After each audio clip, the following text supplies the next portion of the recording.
Eu quero convidar você, nesse mesmo espírito, a abrir a palavra de Deus na carta que Paulo escreveu aos Romanos, capítulo de número 12, versículos de 1 a 21. E ainda compartilhando com você neste dia, nesta noite, sobre a direção de Deus, apontando a direção, parte 2. Você que veio hoje pela manhã, quantos aqui hoje vieram pela manhã? Levanta a mão só para eu ter uma ideia. Amém. Grande maioria. Se você não veio pela manhã, eu vou obviamente fazer um rápido resumo antes de entrar no sermão aqui da noite, mas apenas um sermão hoje, manhã e noite. Romanos capítulo 12, versículos de 1 a 21. Por gentileza, compartilhe a sua Bíblia aí com quem não tem. Se houver algum irmão aí perto de você, se você não tem, chega mais pertinho de quem tem, para que todos tenham então acesso à palavra de Deus. Romanos 12, versículos 1 e 2.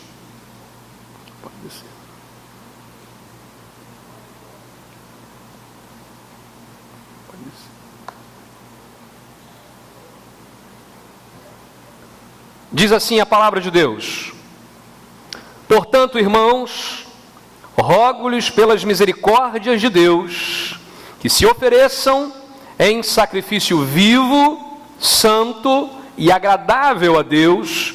Este é o culto racional de vocês.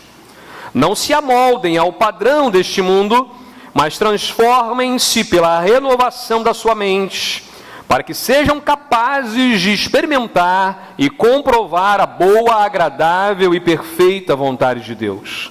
Pois pela graça que me foi dada, digo a todos vocês, ninguém tenha de si mesmo um conceito mais elevado do que deve ter. Pelo contrário, tenha um conceito equilibrado, de acordo com a medida da fé que Deus lhe concedeu. Assim, como cada um de nós tem um corpo com muitos membros, e esses membros não exercem todos a mesma função, assim também nós, em Cristo, que somos muitos, formamos um corpo, e cada membro está ligado a todos os outros. Temos diferentes dons, de acordo com a graça que nos foi dada. Se alguém tem o dom de profetizar, use-o na proporção da sua fé. Se o seu dom é servir, sirva. Se é ensinar, ensine. Se é dar ânimo, assim faça. Se é contribuir, que contribua generosamente. Se é exercer liderança, que exerça com zelo. Se é mostrar misericórdia, que o faça com alegria. O amor deve ser sincero. Odeiem o que é mal, apeguem-se ao que é bom, dediquem-se uns aos outros com amor fraternal. Prefiram dar honra aos outros mais do que a si próprios. Nunca lhes falte o zelo, sejam fervorosos no espírito, sirvam ao Senhor, alegrem-se na esperança, sejam pacientes na tribulação, perseverem na oração, compartilhem o que vocês têm com os santos em suas necessidades, pratiquem a hospitalidade, abençoem aqueles que os perseguem, abençoem, não os amaldiçoem. Alegrem-se com os que se alegram, chorem com os que choram, tenham uma mesma atitude uns para com os outros. Não sejam orgulhosos, mas estejam dispostos a associar-se a pessoas de posição inferior. Não sejam sábios aos seus próprios olhos, não retribuam a ninguém mal por mal, procurem fazer o que é correto aos olhos de todos. Façam todo o possível para viver em paz com todos. Amados, nunca procurem vingar-se, mas deixem com Deus a ira, pois está escrito: minha é a vingança, eu retribuirei, diz o Senhor. Pelo contrário, se o teu inimigo tiver fome, dê-lhe de comer, se tiver sede, dê-lhe de beber. Fazendo isto, você amontoará brasas vivas sobre a cabeça dele. Não se deixem vencer pelo mal, mas vençam o mal com o bem. Vamos orar mais uma vez. Ó Pai, a Tua palavra, meu Deus, tem por si só todo poder e autoridade sobre nossas vidas. Portanto, ó Deus, nós oramos no intuito de abrir nossos corações agora, para que o Teu Santo Espírito, que já está ministrando e falando entre nós, continue, meu Pai. Porque cada cântico, cada louvor, cada hino, foi para a honra e glória do Teu nome, Pai. Fala conosco ainda mais um pouco. Pedimos, ó Deus, e usa o Teu servo como mero instrumento em Tuas mãos, em nome de Jesus. Amém, Senhor. Amém. Hoje pela manhã, iniciamos esse sermão, falando sobre direção, apontando a direção. Eu tenho compartilhado com alguns irmãos e pessoas que têm caminhado mais próximas da liderança da igreja e algumas outras pessoas, de que com certeza Deus tem para nós um novo tempo, um novo momento, que não é comparativo, melhor ou pior, mas é novo. E nós precisamos olhar para esse momento de uma forma muito carinhosa, olhar para esse momento e abrir o coração, porque Deus tem grandes coisas a fazer através dessa igreja. Nós não viemos nessa terra a passeio. Deus nos trouxe aqui para fazermos diferença, para termos relacionamentos saudáveis. Ah, pastor, mas isso é impossível. Não é impossível. Porque se Jesus pegou 12 homens completamente diferentes, completamente desconectados, homens que tinham profissões diferentes, posições sociais diferentes, homens que tinham gênios diferentes, porque enquanto um era brigão, o outro era traidor, o outro era mentiroso, o outro era ambicioso. Jesus pegou esses homens e transformou eles em igreja. E através deles, a terra foi mexida, ao ponto de quando eles chegavam em algum lugar, eles falavam, aqueles que alvoroçaram o mundo chegaram. Chegaram porque chegaram no poder do Espírito Santo. E uma coisa que Jesus fez, pouco antes de se entregar para a morte, foi chamar os seus discípulos e dar a eles o poder e a autoridade. Ele disse assim, olha, vão, eu dou a vocês, vocês vão em nome do Senhor. E se Jesus delegou isso àquela primeira igreja, por que hoje, por vezes, nós não queremos isso? Eu, como pastor desta igreja, colocado por Deus, delego à igreja o poder e a autoridade que não é minha, mas é de Deus, para que todos nós possamos evangelizar. A Bíblia diz que os velhos terão sonhos, terão visões, os jovens terão sonhos, e nós estaremos juntos como igreja, proclamando o reino de Deus. Meus irmãos, não é só o pastor, não são os ministros, é a igreja. É a igreja, coisa linda, difícil sim, complicada, porque tem gente, mas é lindo. Quando nós ouvimos a igreja louvando e cantando, é algo maravilhoso. É algo maravilhoso. Nós somos tentados a nos desviar a atenção para um tom, para uma nota, para isso, para aquilo, para o vento que passou, para o irmão que passou. Mas quando a gente consegue se concentrar e ouvir a igreja louvando, e imagina o Senhor Deus, que ouve o som do universo louvando, Ele também ouve a gente, com todas as nossas limitações. Quando nós olhamos a palavra e comparamos com o nosso mundo, nós vamos perceber o seguinte, aí eu quero fazer aqui uma retrospectiva. Nós vivemos uma época onde pessoas estão buscando refúgio. Disse isso hoje. Pessoas estão buscando refúgio, um lugar para se ancorar, um lugar e pessoas em quem confiar. Hoje, antigamente ninguém se abria direito, hoje em dia você para num lugar, a pessoa já começa a contar a vida para você. Tamanha é a necessidade que as pessoas têm de alguém para ouvir. E os relacionamentos são cada vez mais rasos. E eu vou dizer uma coisa para você, nesse ambiente aqui agora, não acontecem relacionamentos. Os relacionamentos acontecem fora da celebração, fora do culto. Porque aqui ninguém pode falar, se falar o pastor chama atenção. Então você não pode se relacionar aqui. Aqui você está ouvindo a palavra, louvando ao Senhor, é a gente com Deus aqui junto com a comunidade, mas os laços nossos são fortalecidos lá fora. É numa reunião que fazemos, é um almoço, um jantar. Uma coisa que eu gosto muito de fazer, fazia mais quando eu pastoreei uma igreja ainda pequena, e era mais fácil isso, fazíamos amigo oculto de almoço. E aí, todos os irmãos da igreja, ao longo do ano, almoçavam um na casa do outro. Isso promove uma comunhão muito fantástica. Claro que numa igreja muito grande, isso é mais difícil, mas se nós temos comunidades menores, grupos menores, nós podemos fazer isso. O coro, por exemplo, é uma sugestão. Façam isso. Outros coros, façam isso. Classe de EBD, façam isso. Comunhão, fortalecer, estarmos juntos.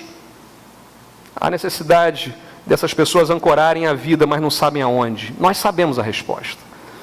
Como disse, a pós-modernidade, ela trouxe algumas novidades, né? E a pastoral, o editorial de hoje fala um pouquinho sobre isso também. Sobre a ética que foi substituída pela estética, os relacionamentos substituídos por eventos. Igreja não é para ter evento toda hora. Igreja é para ter relacionamentos. Eventos são apenas estratégias para juntarmos pessoas. Porque quando o evento se torna nele mesmo um fim, perdeu o propósito. Perdeu o propósito. Viemos, fizemos um evento maravilhoso. E depois? Depois, fulano não fala com ciclano, fulano está devendo, fulano não voltou mais, fulano está magoado. O evento, ele tem que ter um propósito. Olhamos aqui que a confiança foi banida e deu lugar à solidão. As pessoas estão mais solitárias do que nunca. Mas a gente tem smartphone, a gente tem rede social, a gente tem telefone, a gente liga de graça em algumas operadoras um para o outro e tal. Mas nessa era da hipercomunicação, a gente não se comunica. A gente não se aprofunda, a gente não cria relacionamento verdadeiro. E Jesus nos chamou para que nós estivéssemos juntos. E Jesus andou com aqueles homens, Jesus jantou, almoçou, contou piada. Você para pensar, foram 3 anos ali juntos. Jesus estava junto com aqueles homens, influenciando ao ponto deles serem transformados pelo poder de Deus. Nós somos chamados por Deus hoje para fazermos a mesma coisa. Influenciarmos e transformarmos vidas. Transformarmos vidas. Coloquei também, nós somos seres paradoxais.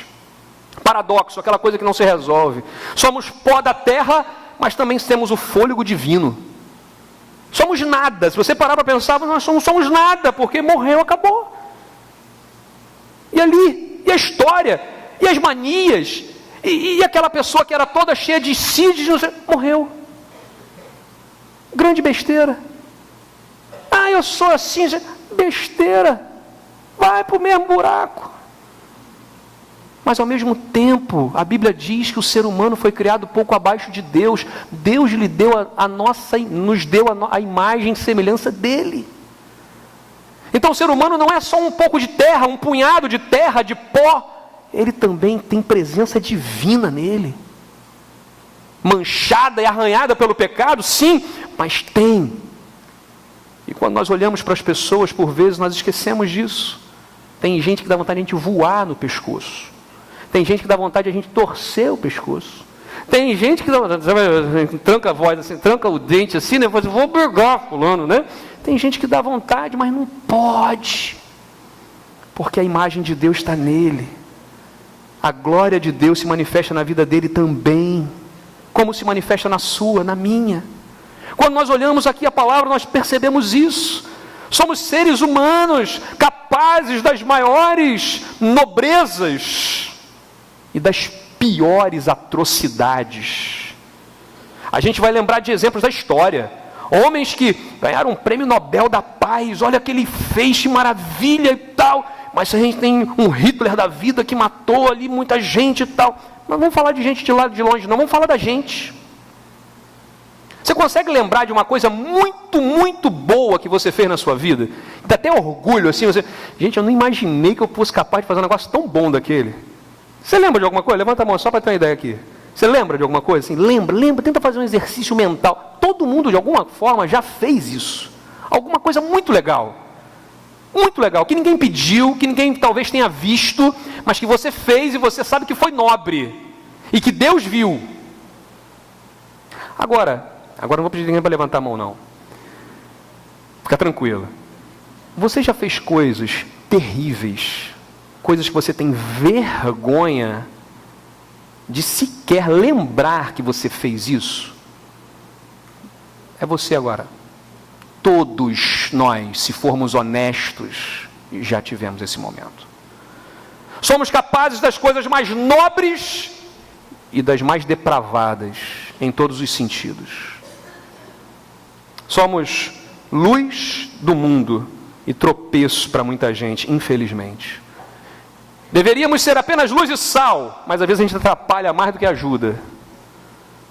E falar: Senhor, tenha misericórdia, Senhor, me quebranta, Senhor, me muda, Senhor, porque eu preciso mudar esse jeito de ser. Mas essa é a verdade. Deus tenha misericórdia de nós. Precisamos resgatar, queridos, disse isso, o propósito da igreja. Qual é o propósito da igreja? Jesus mandou a gente para fazer o que hoje, no século 21, no terceiro milênio, em 2013, quase chegando já em 2014. Qual é a nossa missão? O que nós temos que fazer? Ganharmos 7 bilhões de pessoas para Jesus. O que é ganhar 7 bilhões de pessoas para Jesus? É falar com elas do amor de Cristo, é nos relacionarmos com elas, é termos um relacionamento com elas como Deus tem com a gente. Tem uma doença na igreja chamada coinonite. Já ouviu falar? Tem sinusite, otite e coinonite. Coinonite é uma doença chamada doença da comunhão. É quando a gente acha que o negócio está tão gostoso, mas está tão bom que não precisa ninguém mais entrar. Conhecido também carinhosamente como panela, grupinho, panelinha. É verdade ou não é? O nome desse negócio é coinonite. A igreja de Cristo tem que ser curada disso, porque a tampa, a panela é boa, veja bem, adoro panela. Irmãs, ouçam isso, o pastor adora panela. Panela cheia de coisa boa, maravilhosa. Só que panela precisa estar aberta a tampa. Porque se a tampa estiver fechada, não entra mais nada nela. A tampa tem que estar aberta. Quando nós olhamos a palavra de Deus, nós começamos a ver isso, a entender algumas coisas aqui. Milhões de pessoas caminhando para o inferno e a gente preocupado muitas vezes com nossas manias, com nossas questões, com nossos gostos, com nossas preferências. E aí, como eu disse, Romanos é escrito numa primeira parte, do 1 ao 11, do capítulo 1 ao capítulo 11, uma parte mais teórica, teológica, pesada até, e Paulo busca lá no Antigo Testamento a base para trazer, para falar com a igreja, para provar para a igreja em Roma o seu ministério, para poder a igreja em Roma enviá-lo como missionário para a Europa, porque ele queria ir para os confins da terra, que naquela época era Espanha, e ele queria ir para lá. E aí Paulo então ele se aprofunda naquilo tudo, mas chega no capítulo 12, ele começa a falar de coisas práticas da vida, da igreja. E nessa coisa prática ele começa a dizer isso: olha, preste atenção.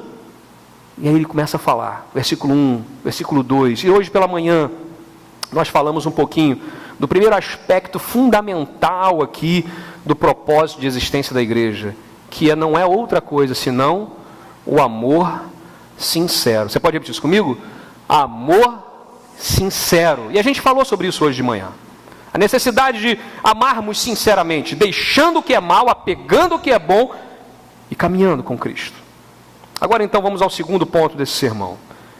O propósito da igreja de Jesus é que haja uma ética elevada.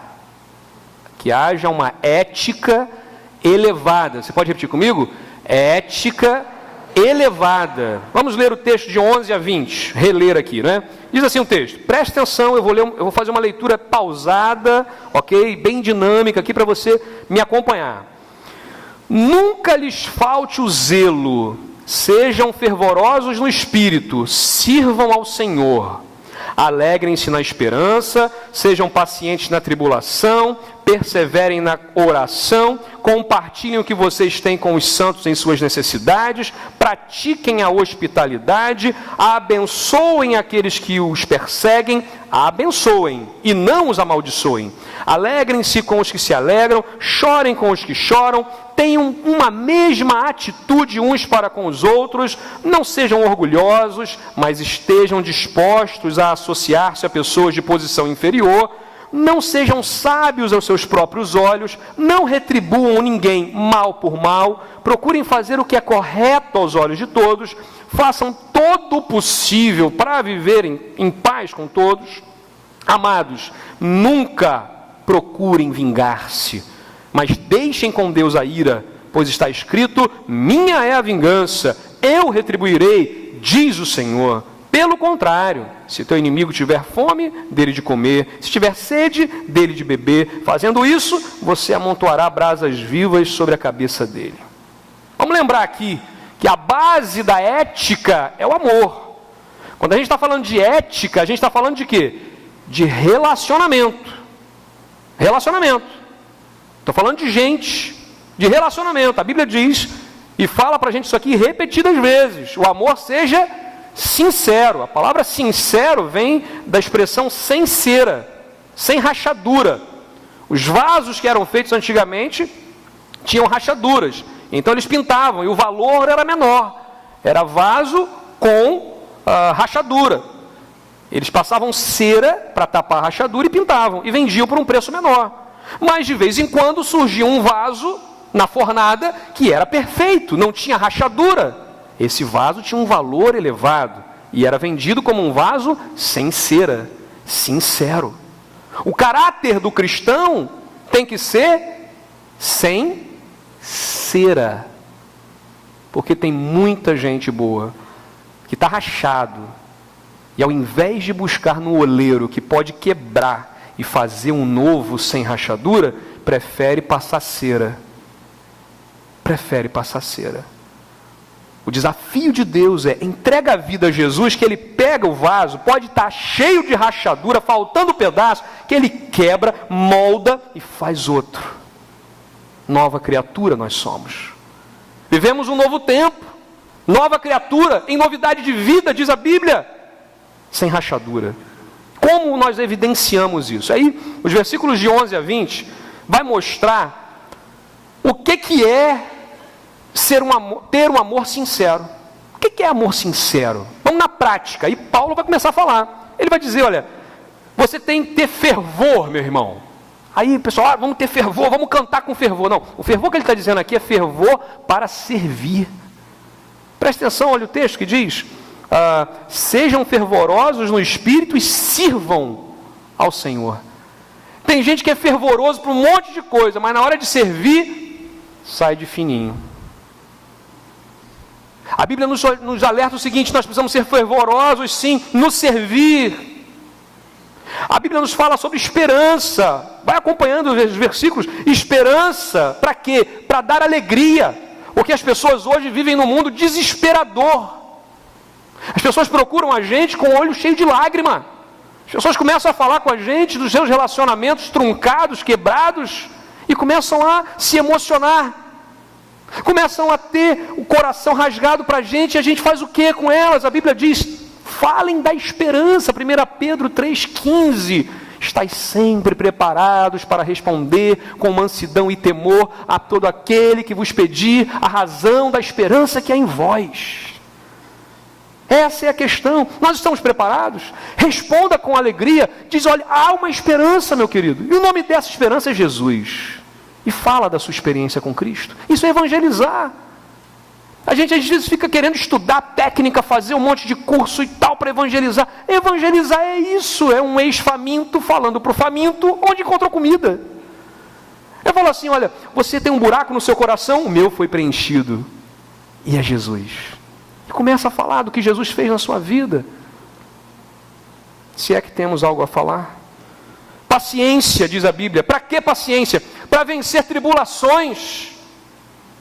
Porque veja bem, tribulação, quem gosta de passar tribulação? Ninguém gosta de passar tribulação, porque a tribulação é ruim. A gente fica mal, a gente fica desesperado. E a Bíblia diz o quê? Paciência. Paciência na tribulação. Eu sei que muita gente talvez fala assim: pastor, mas eu estou passando por uma situação já tem muito tempo. E a coisa não resolve. E eu não vejo a luz no fim do túnel. Eu não vejo a solução do negócio. E eu já estou começando a ficar aqui agoniado. A Bíblia diz para você: paciência na tribulação. Não é só isso, paciência na tribulação e perseverança na oração, porque quando nós passamos por tribulação, é o momento que nós mais oramos na vida.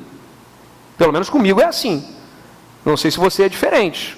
A gente está lá, a gente ora, a gente é crente, a gente ora, tal, temos nosso momento de oração, nosso devocional, tudo direitinho, mas quando a gente passa por problema, a situação está apertada, a gente não sabe como é que vai fazer, não sabe como resolver, a gente ora mais. A gente ora mais, a gente faz reunião de oração, a gente vai no culto de oração, a gente liga para os outros para orar pela gente, a gente manda recado, ora por mim, porque a gente precisa orar, e a Bíblia diz, olha, então sejam pacientes na tribulação e perseverem na oração. E ele continua, mas não para por aí não olha só para você, olha para o outro, porque no momento em que começa a olhar para o outro, a Bíblia diz que o outro tem necessidade, que nós podemos suprir a necessidade do outro. Eu não sei se você já teve a experiência de ajudar alguém mais carente que você, ou numa situação mais difícil que você. Quando você ajuda, quem é o mais abençoado? É quem ajudou. Quando você está lá compartilhando e falando, o mais abençoado é você. Quando você ajuda alguém, você é abençoado por Deus. Meu pai sempre me ensinou, olha, é melhor você ajudar do que ser ajudado.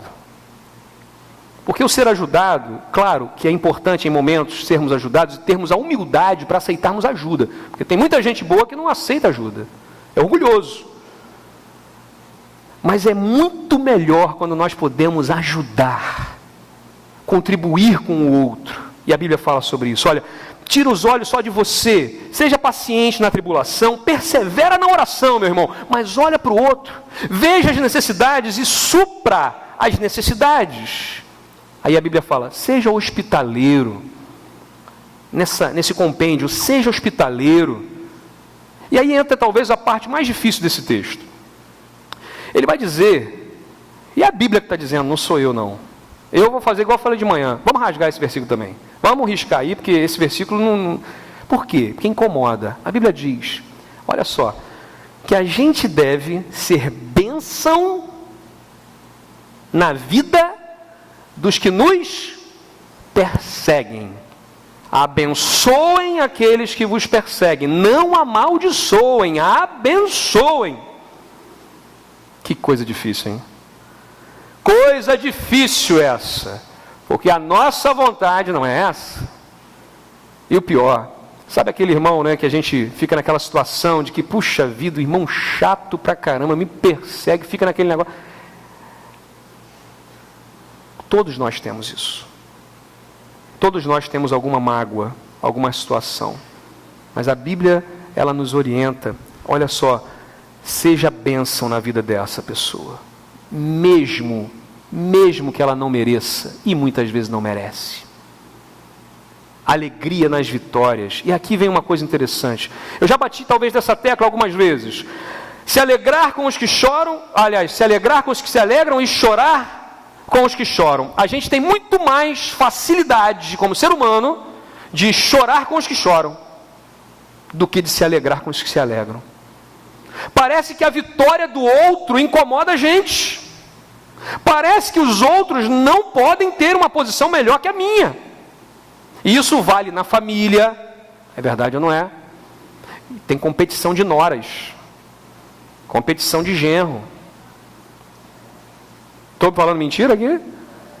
No trabalho, não acontece isso lá no trabalho? O camarada foi mandado embora. Puxa, rapaz, cara, você é um cara tão legal, puxa vida e tal, não sei o quê. Você chora com ele e tal.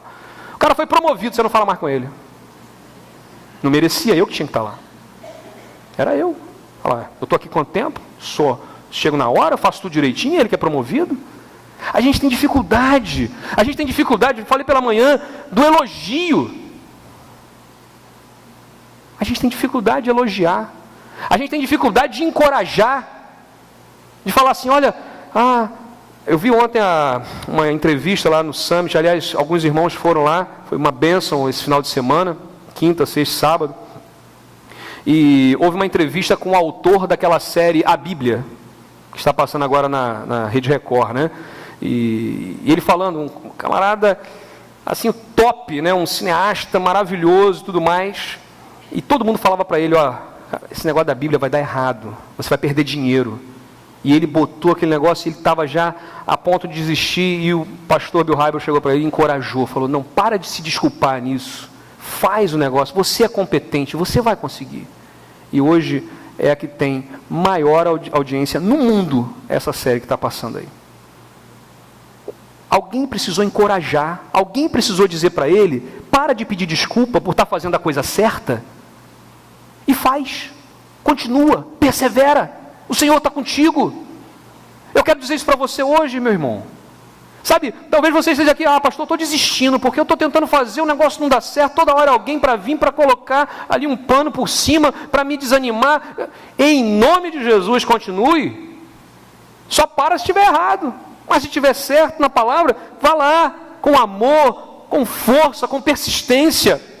Agora, nós precisamos nos alegrar mais com os que se alegram. Precisamos festejar mais. Precisamos nos reunir mais. Sabe, alguém falou aqui, pastor, podia ter almoço todo domingo na igreja, que maravilha. E podia mesmo. Talvez revezar aí as organizações, os ministérios, sei lá. Porque é muito bom, é muito gostoso a gente estar junto. Não é bom a gente estar sozinho. Desde o início, quando Deus olhou para o homem lá, falou o que para ele? Não é bom que o homem esteja só. Vou fazer para ele alguém idôneo, alguém que se relacione com ele, alguém que o complete. Essa é a ideia. Nós não nos bastamos. E aí a Bíblia vai falar o seguinte, olha, mas faça isso tudo sem orgulho. Sem orgulho. Porque a gente às vezes fala assim, não, eu vou me associar a fulano, vou chegar perto de ciclano porque é legal, tem status. Talvez a gente não premedite isso, tá? Não vou entrar nem nesse mérito. A gente não premedite isso, mas a gente tem a tendência a chegar a pessoas que de alguma forma nos ajudarão a crescer. A Bíblia diz o seguinte, procura pessoas que estejam em posição inferior a você, se associa a essas pessoas para você trazê-las para cima. O ser humano tem uma facilidade muito grande em usar o outro como trampolim para subir. De uma forma geral, estou dizendo. Mas a Bíblia nos orienta, nos diz, nos declara aqui que nós precisamos buscar o outro que está numa posição pior do que a nossa e trazê-lo para cá. Mas normalmente quando a gente vê isso, a gente fala o quê? A gente faz o quê? A gente aponta. Lá, quer nada. Não tem compromisso. Lá, não quer saber. Lá, olha só. A Bíblia diz, associa essa pessoa, chega nela. Ao invés de falar, bater, machucar, chega nela e fala, vem cá, meu querido, vamos caminhar junto aqui. Vamos comer um pastel. Vamos comer tomar um caldo de cana aqui.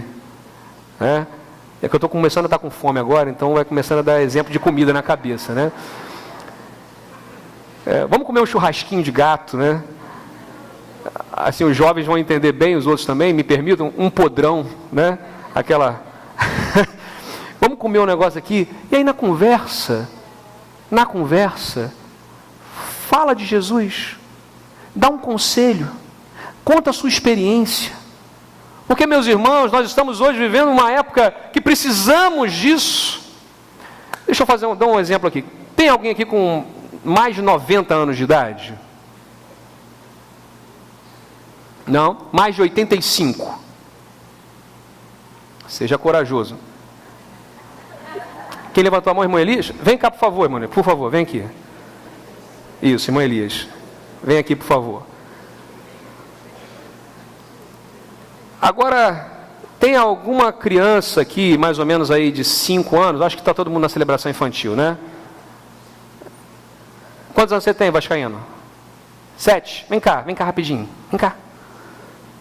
Ninguém fala não que ganhou ontem. Isso aí. Vem cá, toca aqui. Vem cá. Eu queria um jovem agora, mais ou menos aí de 18 anos. Vem aqui rapidinho. Vem aqui pro meio, por favor. Vem cá, sobe aqui.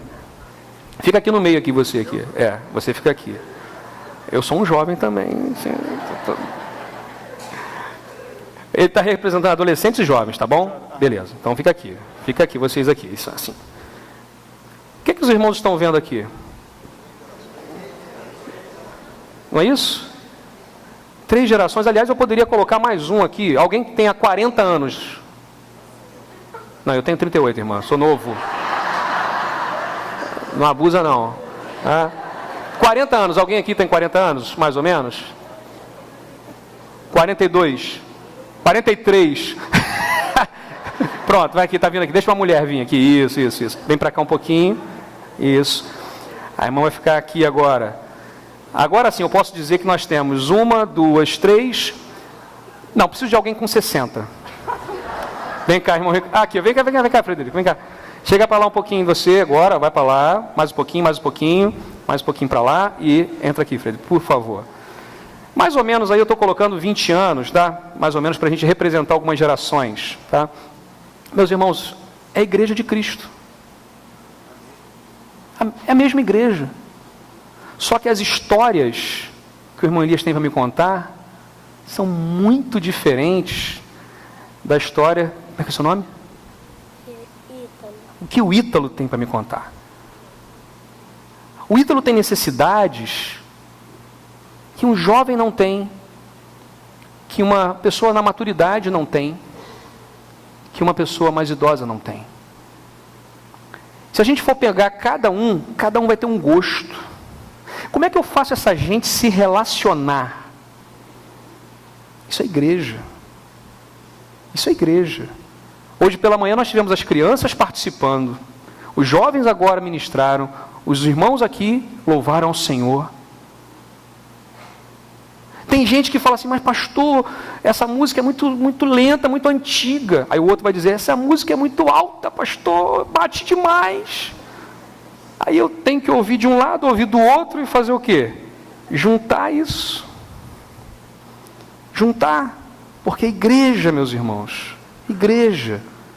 A Bíblia nos fala, olha, vamos nos amar, vamos caminhar juntos. Esse é o nosso desafio. Jovens que estejam dispostos a ouvir os mais velhos, a ouvir algumas coisas que já viveram, já sofreram, algumas frustrações, algumas vitórias, e pessoas com mais maturidade que estejam dispostas a olhar para eles e falar, eu já fui assim, aliás eu fui pior, porque eu fazia isso, isso, aí às vezes a gente fala assim, não é bom nem contar, não é bom nem contar. A gente às vezes esquece, depois que envelhece, o que já viveu, e qual era a nossa necessidade. A Bíblia nos fala que nós precisamos ter uma ética elevada. Ética elevada, querido, nós podemos entender de uma forma mais ampla, que é esse relacionamento saudável entre as gerações. Eu tenho desafiado, e eu faço isso agora de púlpito aqui, a nossa diretoria da igreja, nós temos 9 pessoas. Eu já tenho falado isso, que na próxima eleição, eu gostaria que cada um dos cargos tivesse alguém de uma geração anterior, sendo ocupada, treinada, capacitada, caminhando junto. Isso se espalha por todas as organizações. Sabe por quê? Porque a igreja de Cristo precisa crescer. E se nós não formarmos novos líderes, novas pessoas, a igreja morre. A igreja morre. Mas a experiência, a vitalidade, a maturidade, a força, faz o equilíbrio da igreja. Eu vos escrevi jovens porque sois fortes. Talvez o ancião não tenha aquela mesma força, disposição e saúde para fazer o que o jovem faz, mas ele pode ter outras coisas importantes, e com certeza tem para dar algumas orientações, sem podar, meus irmãos. Algumas pessoas falam, pastor, calma, equilíbrio é a palavra. Eu quero agradecer aos irmãos, viu? Obrigado, viu, pela vida dos irmãos. Quando nós olhamos a palavra de Deus, a Bíblia diz, promovam a paz, sejam sábios, não busquem a vingança, porque a vingança é do Senhor. A igreja não funciona no padrão desse mundo, a igreja precisa resgatar o propósito para o qual ela existe. Jesus disse, deixem vir a minhas criancinhas, porque das tais é o reino dos céus. Mas reconheceu Simeão, aliás, Simeão reconheceu quando ainda era bebê, e falou, agora eu posso ver a glória de Deus, agora eu posso ir. Porque eu vi o Jesus aqui. O propósito da igreja, em último lugar, nesse sermão que começou hoje de manhã e termina daqui a pouco. O propósito da igreja é vencer o mal. Versículo 21, vamos ler todos juntos? Não se deixem vencer com o mal, mas vençam o mal. Mais uma vez, não se deixem vencer pelo mal, mas vençam o mal com o bem. Em nenhum lugar na Bíblia há base para dizer que há um equilíbrio entre o bem e o mal. Já ouviu essa história? O equilíbrio entre o bem e o mal. Não existe esse negócio. A Bíblia diz que o bem vence. Porque Deus é bom. Ele é o Senhor. A vitória já é dele. Ele já venceu. Agora, nós precisamos experimentar isso. Vencer o mal com o bem. Porque o poder do bem é superior. O grande problema é que o mal, ele está em nossas vísceras. A Bíblia diz que nós já nascemos corrompidos pelo pecado. Eis que em pecado, Salmo 51, versículo 10, versículo 1, eis que em pecado eu nasci, em pecado a minha mãe me concebeu.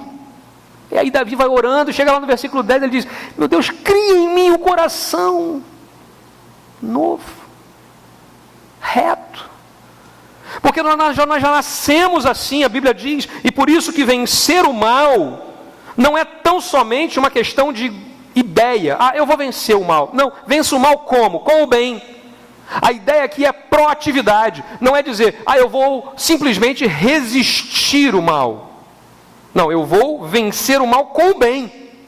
Eu vou atacar isso, com coisa que é boa. Quantas vezes nós nos pegamos em situações difíceis de pecados repetidos? Sabe aquele pecado que você não consegue vencer?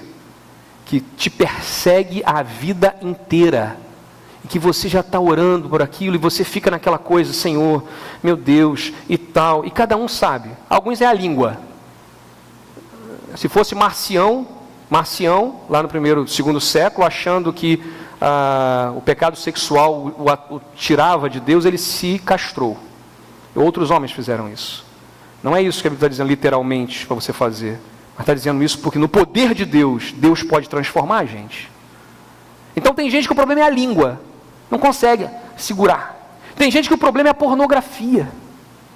Pasmem, meus irmãos, dentro das igrejas, a maioria, obviamente, homens, adolescentes, jovens e idosos, estão mergulhados na pornografia. Isso tem matado casamentos, matado e tirado a autoridade de muitos homens. Nós temos tido pecados repetidos em tantas vidas, em tantas pessoas. E a Bíblia diz, vença o mal, meu irmão. Como? Com o bem. Não é simplesmente esvaziar. É esvaziar a coisa ruim para colocar a coisa boa. E aí a Bíblia vai dizer, enchei-vos de quê? Do Espírito.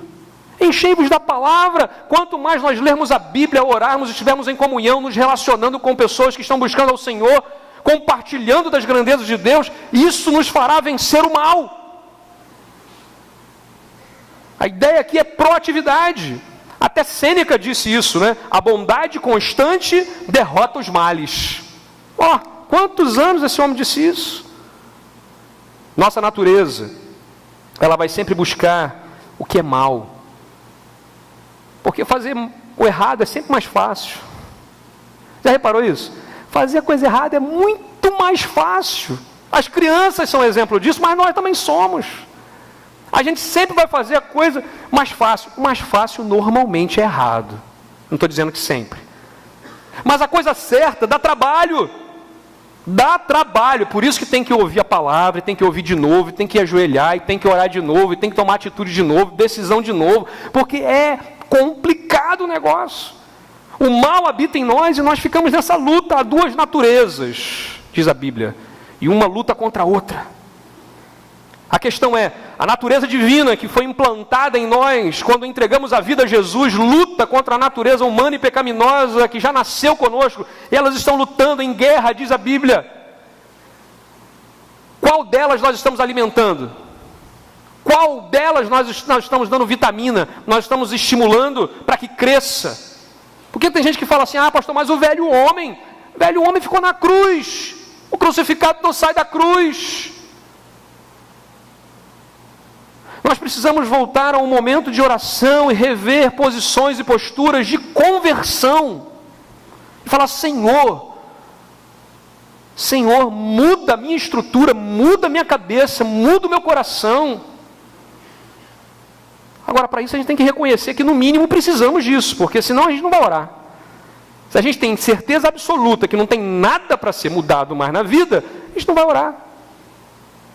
Mas quando olhamos a palavra de Deus e Deus nos mostra a direção, igreja, vocês são uma potência de evangelização.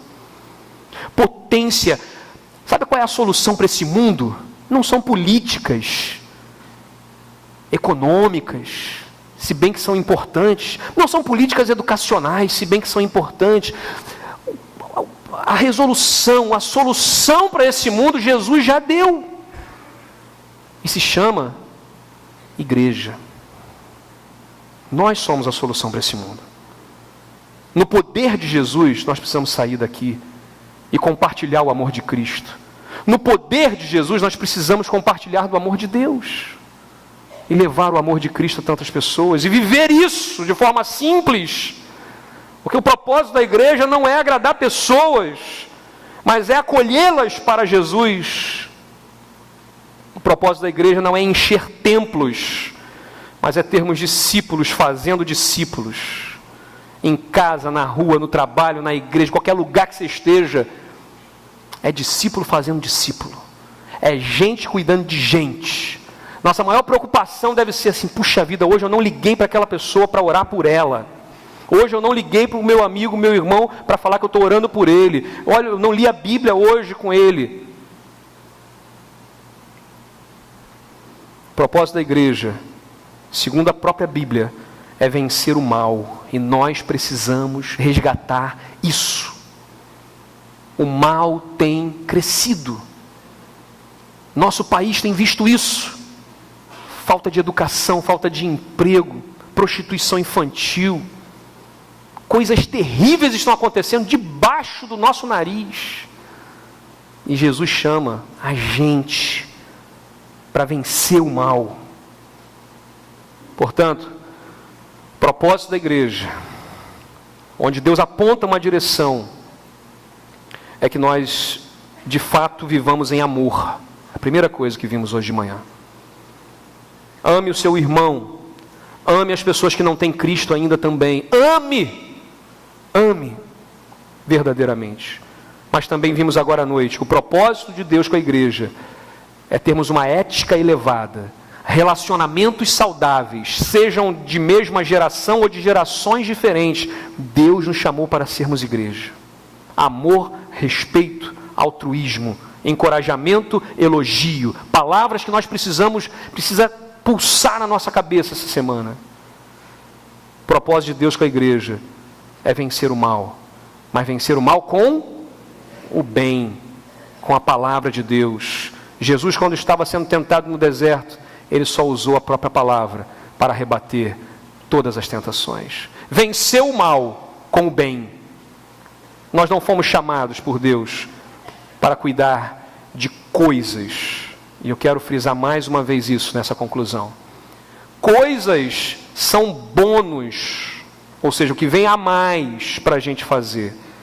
É bom cuidar das coisas, tudo, cuide bem. Não é seu, é de Deus. Nós somos administradores, mordomos. Cuide das coisas de Deus. Mas são bônus, porque a igreja foi chamada para fazer o quê? Cuidar de quem? Pessoas. De pessoas. Entre a coisa e a pessoa, prefira a pessoa. Se você tiver que abrir mão da coisa, abra pela pessoa. É isso que Jesus faz. Jesus não abriu mão de nós.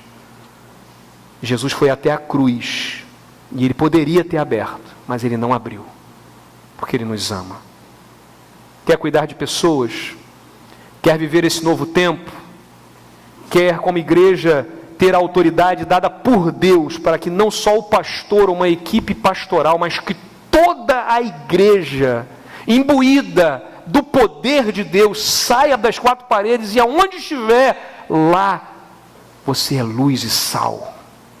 Lá você fala do amor de Cristo. Lá no seu trabalho, lá na sua escola, lá na sua faculdade, aonde você está, na sua casa, na sua vizinhança, as pessoas vão olhar para você e vão falar: tem alguma coisa diferente. O que que é? E você diga: Jesus. Deixa eu compartilhar com você. Feche seus olhos, por favor.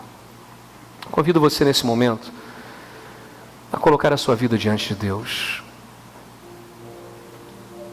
Crianças, adolescentes, jovens, adultos, idosos, somos igreja de Cristo. Eu não sei se há alguém aqui nessa noite que ainda não entregou a sua vida a Jesus, mas eu queria dizer para você, meu querido, que a melhor coisa que eu já fiz na minha vida, mais certa, foi abrir o meu coração e entregar para Jesus. Porque a partir dali, a minha vida não é mais minha. A minha vida pertence a Jesus. E Ele cuida todos os dias, supre todas as necessidades. Eu não sei se há alguém que está aqui, que ainda não entregou a vida a Jesus. Você quer fazer isso? Quer fazer parte da igreja verdadeira de Jesus, da igreja invisível de Cristo? Levanta a sua mão onde você está. Eu quero orar pela sua vida. Eu quero orar por você, para que você faça parte dessa comunidade de fé, que busca Jesus, que tem Jesus como o autor da sua fé. Há alguém que quer entregar a vida a Jesus? Levanta a sua mão onde você está. Eu não sei se lá na galeria alguém, aqui embaixo, porque a palavra de Deus nos fala: estais sempre preparados para responder com mansidão e temor a qualquer que pedir a razão da esperança. A razão da esperança que há no meu coração é Jesus. É só Jesus quem não me deixa cair em desespero. É Jesus quem me cura, quem me salva, quem me direciona. Agora eu quero convidar a toda a igreja a pensar e a orar comigo. Se você, nessa noite, a despeito que de manhã você já tenha ficado em pé e tomado uma decisão, eu quero convidar novamente você que quer, deseja, entende que nós precisamos viver um novo momento onde você é um ministro da palavra de Deus. Você tem a autoridade dada por Deus para falar do Evangelho. Eu quero convidar você a ficar em pé nesse momento. Eu quero convidar você a me ajudar a cuidar de pessoas, a me ajudar a cuidar de gente.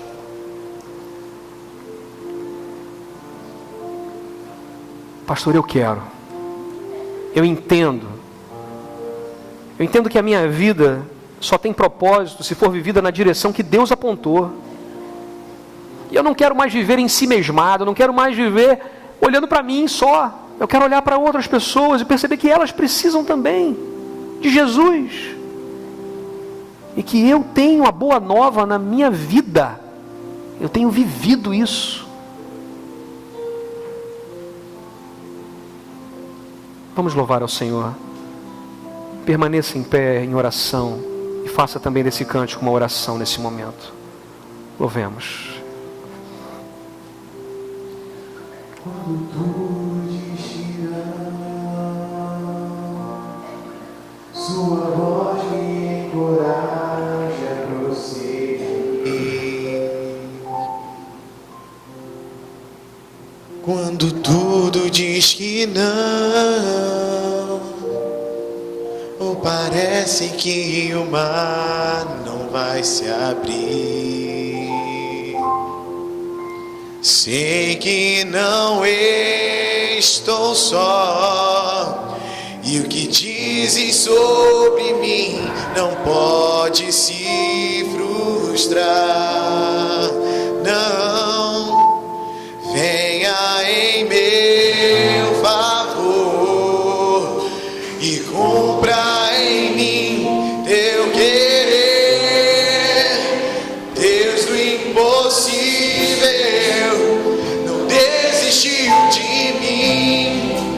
Sua destra me sustenta e me faz prevalecer. Deus do impossível não desistiu de mim. Sua destra me sustenta e me faz prevalecer. Deus do impossível,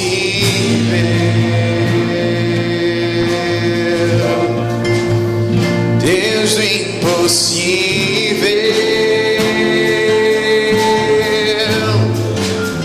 Deus do impossível,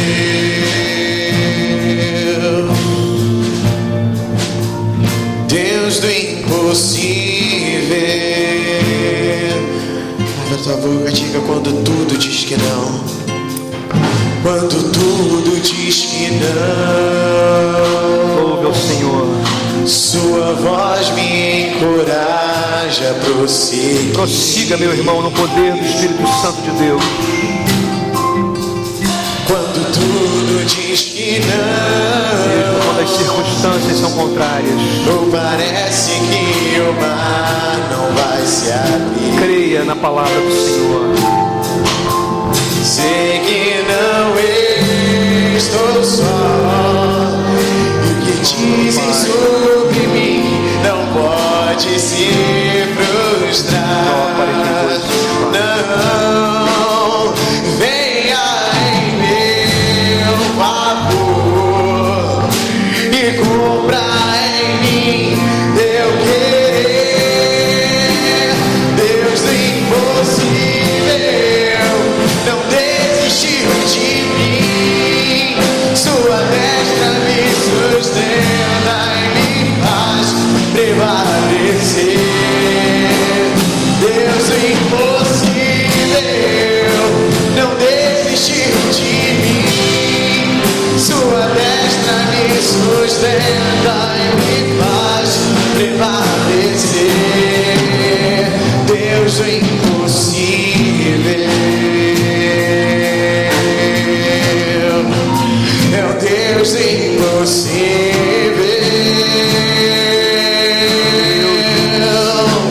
é o Deus do impossível,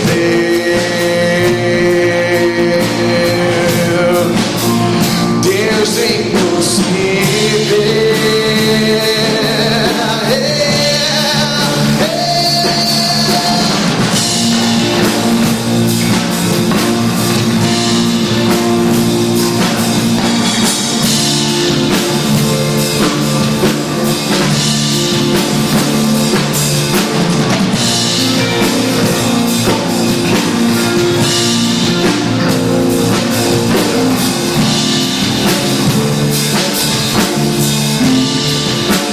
Deus do impossível não desistiu de mim.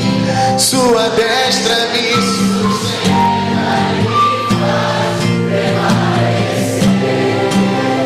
Deus do impossível não desistiu de mim. Sua destra me sustenta e me faz Deus do impossível não desistiu de mim. Sua destra me sustenta e me faz prevalecer. Deus do impossível não desistiu de mim. Sua destra me sustenta e me faz prevalecer. Deus do impossível,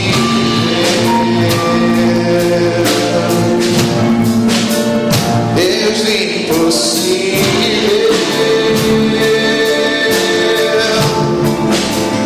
Deus do impossível,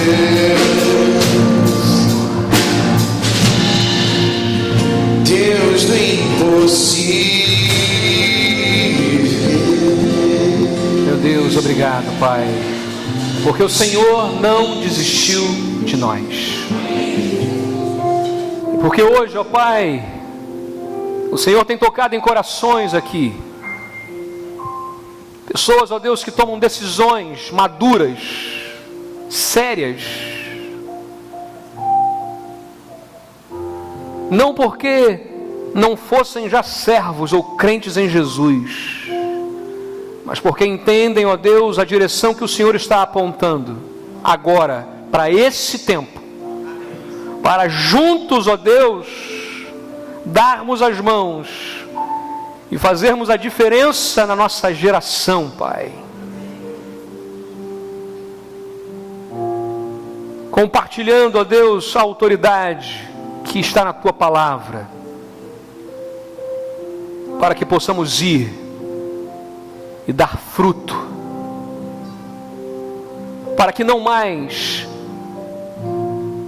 dependamos de uma estrutura apenas do pastor, mas que o pastor seja aquele que guia, que orienta, mas que o rebanho gere ovelhas e ovelhas saudáveis, para que se multipliquem os santos e salvos em Cristo Jesus. Meu Deus, nesse movimento de descentralização, de estarmos, ó Deus, todos indo, todos pregando, todos discipulando, todos adorando, todos servindo, que o Senhor tenha misericórdia de nós,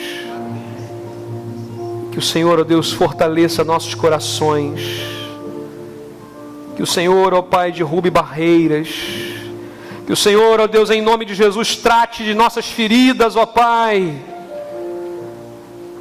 Trata, Senhor. Porque nós queremos ser uma igreja vitoriosa. Nós já decidimos ser vencedores. Mas a vitória que queremos é a vitória contra o mal, Pai. Abençoa, meu Deus, a vida dos teus servos, suas famílias.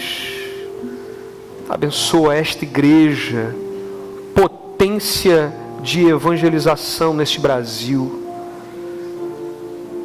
de relacionamentos saudáveis, de menos glamour e de mais simplicidade no Evangelho.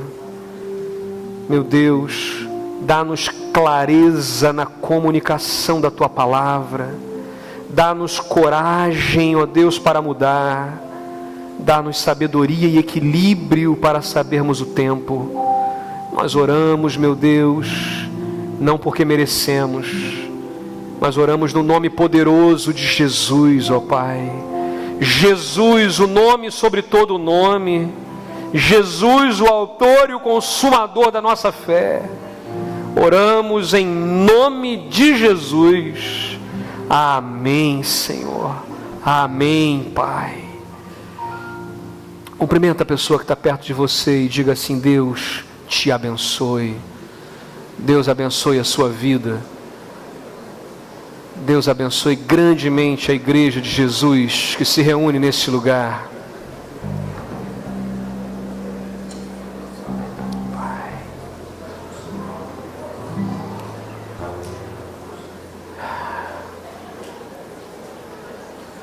O povo de Deus reunido diz: amém. Louvado seja. Você pode se assentar nesse momento. Nós caminhamos agora para o final da nossa celebração. E eu quero dizer para você que nós vamos caminhar juntos. Vamos caminhar na mesma direção. Na direção que o Senhor Deus tem para nós. Nesse caminhar, lutas vão surgir, provações vão surgir. Mas nós falamos que somos mais que vencedores por aquele que nos amou, Jesus. Então, em nome de Jesus, que essa seja uma semana abençoada e que você e eu sejamos as maiores bênçãos de Deus nessa terra. Quarta-feira, queridos, nós vamos estar aqui, se Deus quiser, se Deus nos permitir, se Jesus não voltar antes, né? Quarta-feira estaremos aqui para celebrar ao Senhor, 7:30 da noite. Então nós temos tido uma celebração muito gostosa, pessoas têm vindo, têm sido abençoadas. Venha, convide pessoas para que venham. Nós oramos, louvamos e ouvimos a palavra de Deus, saímos daqui alimentados no meio da semana. Então venha para estarmos aqui nesse período de oração também. Próximo final de semana, nós estaremos tendo ali o retiro dos juniores da nossa igreja, no sítio da igreja. Esteja orando, porque esses retiros nessa idade marcam a vida da criança, do junior. E certamente vai ser bênção na vida deles, bênção na vida das famílias. Esteja em oração, mesmo que você não tenha nenhum junior que vá, ore para que Deus esteja abençoando grandemente. No próximo sábado, dia 9, nós teremos aqui na igreja o culto de ordenação do irmão Pedro Barbuto ao ministério pastoral. Então eu queria convidar a igreja. Eu sei que por vezes sábado você tem um monte de compromisso, dia que você tem para a família, mas é um dia especial, porque é um irmão nosso, que foi formado aqui, fez seminário aqui, querido nessa igreja, e ele precisa que a gente venha, porque quem ordena o pastor batista é a igreja. Então se a igreja não vier, não tem ordenação. Então nós é que vamos vir aqui, vamos ordená-lo aqui como pastor, e vai ser um privilégio para a nossa igreja, é uma festa. Então que Deus abençoe grandemente.